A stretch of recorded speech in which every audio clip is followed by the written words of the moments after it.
दोस्तों का बहुत बहुत स्वागत है। दोस्तों, आपने थंबनेल पे सही पढ़ा। यौगिक साइंस से बुढ़ापे की गति को धीमा किया जा सकता है। शरीर पे असमय बुढ़ापे के लक्षण को रोका जा सकता है। लंबी जिंदगी जी जा सकती है, बिना दवा के, बिना बीमारी के। जिस दिन से आप ये यौगिक साइंस अपनाएंगे, यौगिक विज्ञान अपनाएंगे, उसी दिन से अगर आपके शरीर में कोई भी छोटी बड़ी बीमारी है, अगर हम छोटी बीमारी की बात करें जिसे आप असाध्य बीमारी मान चुके हैं, वो है पेट से संबंधित बीमारियां, जैसे पेट में गैस का बनना, कब्ज एसिडिटी का होना, थायराइड का बढ़ना, ब्लड प्रेशर का बढ़ना, ब्लड शुगर का बढ़ना, हृदय रोग का आना, ब्रेन स्ट्रोक का आना, ये सारी बीमारियां लाइफ स्टाइल बीमारियां हैं। लेकिन इन बीमारियों को हम असाध्य बीमारी मान चुके हैं, कभी ना ठीक होने वाली बीमारी मान चुके हैं, क्योंकि आज जो हमारे इलाज का तरीका है उस तरीके के अनुसार। क्यों?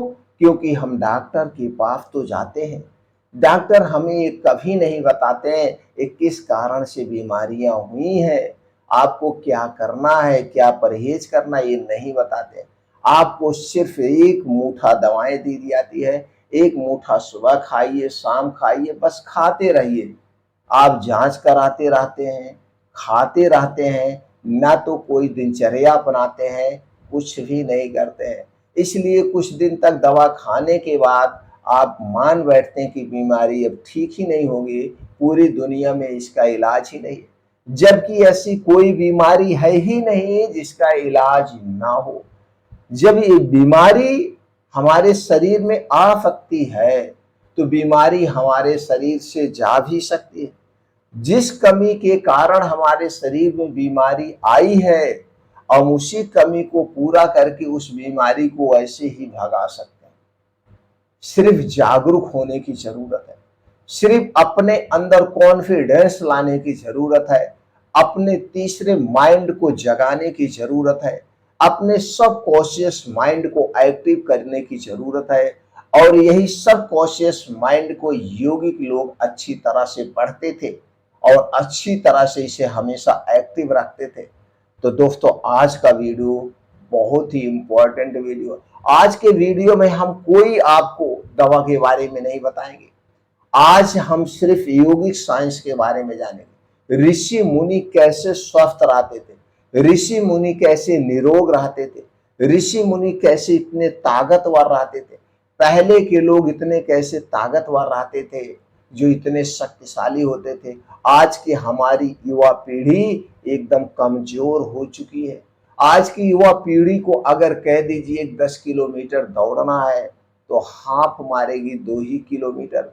जीने पे चढ़ते समय पसीने आ जाते हैं। लेकिन आज भी दोस्तों मैं 50 प्लस ईयर में भी डेली 12 किलोमीटर का रनिंग करता हूँ। और मैं अपने आप को तो मानता ही नहीं हूँ कि मैं 50 प्लस ईयर का हूँ, यानी 50 साल प्लस का मैं हूँ, ये तो मैं मानता ही नहीं हूँ।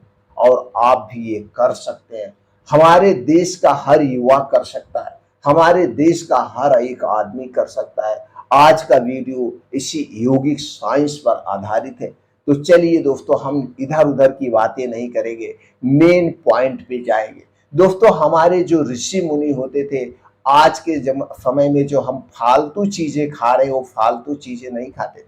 वो बिस्किट, नमकीन, चाय, biscuit, bread, toast, momos, cold drink, soft drink, धूम्रपान, अल्कोहल नहीं करते थे। अगर वो नहीं करते थे और हमें उन्हें नक्शे कदमों पर चलना है तो हमें ये सब छोड़ना होगा।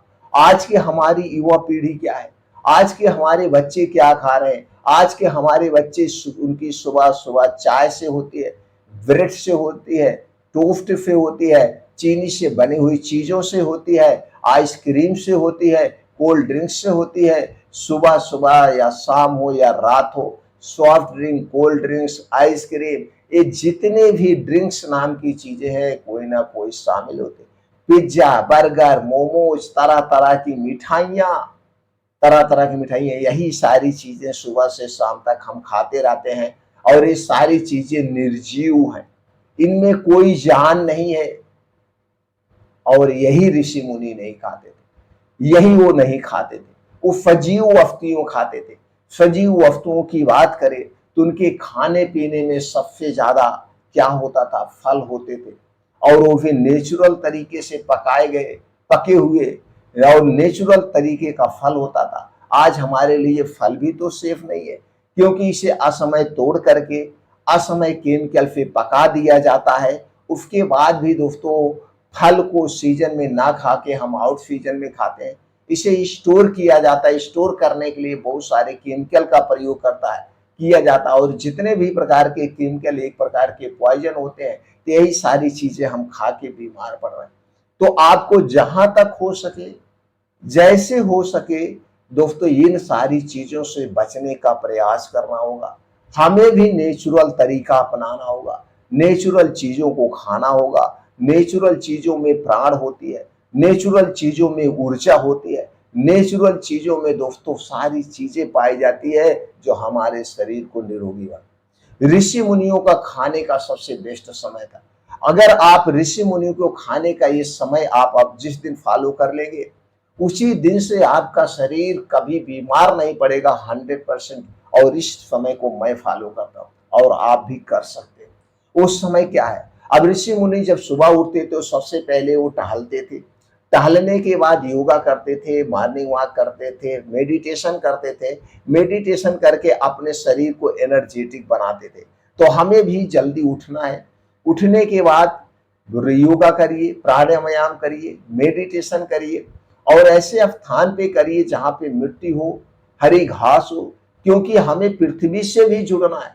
क्योंकि मिट्टी से हमें अर्थ मिलता है, धरती माता से हमें अर्थ मिलता है, और हमारा शरीर भी तो एक मिट्टी से ही बना हुआ है। जिस तरह से आपकी लाइट जलती है, अगर ये लाइट को अर्थ ना मिले तो लाइट नहीं जलेगी। कभी कभी आप देखते हैं जब लाइट स्लो हो जाती है तो हम जमीन में फरिया गाड़ के अर्थ लेते हैं, लाइट तेज हो जाती है। तो हमारे शरीर को भी अर्थ चाहिए, अर्थ चाहिए दोस्तों। हम शरीर से आज जुड़ ही नहीं रहे। बहुत सारे ऐसे लोग हैं, काज नहीं कितने साल गुजर जाता है, उनका पैर तो मिट्टी पे पड़ता ही नहीं। जूता निकाले, चप्पल पहने, चप्पल निकाले तो बिस्तर पे गए, उनका पड़ता ही नहीं, चाहे बच्चे हों चाहे बूढ़े हों। तो दोस्तों हमें धरती माता से जुड़ना होगा।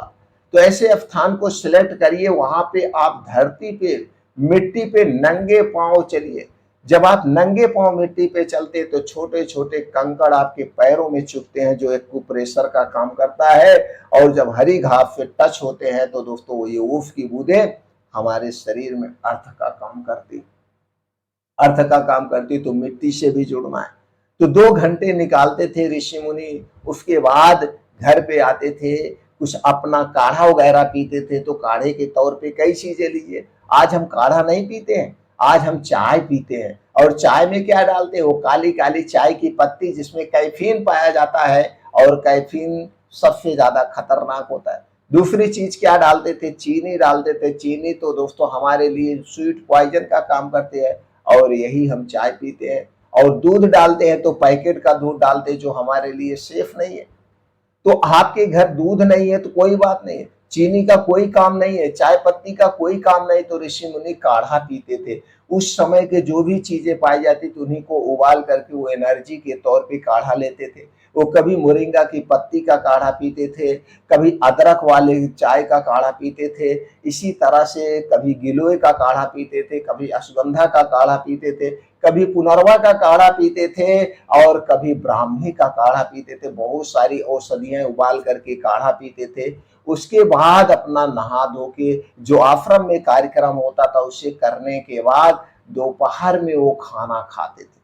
12 से 1 बजे के बीच में, या 11 से 12 बजे के बीच में। आप कहा गया है कि ऋषि मुनि सिर्फ 24 घंटे में एक ही बार भोजन करते थे। तो 12 से 1 बजे के बीच में वो भोजन करते थे। तो हमें क्या करना है, सुबह भी आप भी दोस्तों योगा प्राणायाम करने के बाद चाय के स्थान को छोड़ करके आप किसी एक चीज का काढ़ा पीजिए। चाहे आप दोस्तों धनिया पानी पी लीजिए, जीरा पानी पी लीजिए, अदरक पानी पी लीजिए, मोरिंगा की पत्ती का काढ़ा बना के पी लीजिए, अश्वगंधा का काढ़ा बना के कुछ एक काढ़ा पी लीजिए। 11 से 12 बजे या 12 बजे से 1 बजे, 1 बजे के पहले आप अपने घर का बना हुआ खाना खाइए। आपके घर जो भी खाना बन रहा है वो खाना 24 घंटे में एक बार खाना है। उसके बाद इस खाने को पचने में कम से कम 4 से 5 घंटे लगेगा। अगर आपने 12 बजे खाना खाया है तो दोस्तों ये खाना 5 से 6 बजे तक पच जाएगा आराम से। अब 5 से 6 बजे जब आपका ये खाना पच जाएगा तब आपको क्या करना है, तभी आपको कुछ खाना है। कुछ में आपका क्या होगा, कुछ में आपका कुछ भी ले सकते हैं, 1 प्लेट सलाद ले सकते हैं, 1 प्लेट आप फल खा सकते हैं, जो भी आपको उपलब्ध हो वो मौसमी होना चाहिए। अब सलाद और फल खाने के बाद कितने बजे तक खा लेना है, 5 से 6 बजे तक। अब दोस्तों सूर्य जो डूबता है वो 5 से 6 बजे डूबता है, चाहे गर्मी हो, ठंडी हो, बारिश हो। तो हमें सूर्य डूबने के पहले ये सारे कार्यक्रम निपटा देना है। सूर्य डूबने के बाद ऋषि मुनि कुछ नहीं खाते थे, तो सूर्य डूबने के बाद हमें कुछ नहीं खाना है। सूर्य डूबने के बाद सिर्फ आप पानी नॉर्मल पी सकते हैं, दूध भी नहीं पीना है। सूर्य डूबने के बाद सिर्फ और सिर्फ सादा पानी ले सकते हैं। अब जब हम 5 से 6 बजे के बीच में 1 प्लेट फल या 1 प्लेट सलाद खाते हैं, अब इसके 2 ढाई घंटे के बाद जब आप सोने जाइए 9 बजे 10 बजे तक, तो दोस्तों आप गुनगुना पानी ले सकते हैं। अगर ठंडी का दिन है, गर्मी का दिन है, नॉर्मल पानी पी लीजिए। बस इसी पानी को पी करके सो जाना है, कुछ नहीं खाना। अब 24 घंटे में आपने एक बार खाना खाया, एक बार काढ़ा पिया और एक बार फल और सलाद आपने लिया। इस तरह से अगर आप अपनी दिनचर्या रखते हैं, बीच में जब आपको कुछ खाने पीने की इच्छा हो तो मौसमी, जैसे ये नहीं है पूरा सब कुछ बंद कर दीजिए, मौसमी कुछ पीने की इच्छा है जैसे गन्ने का रस पी सकते हैं, नारियल पानी आप पी सकते हैं, बेल का शरबत आप पी सकते हैं, लेकिन बेल के शरबत में चीनी नहीं होनी चाहिए।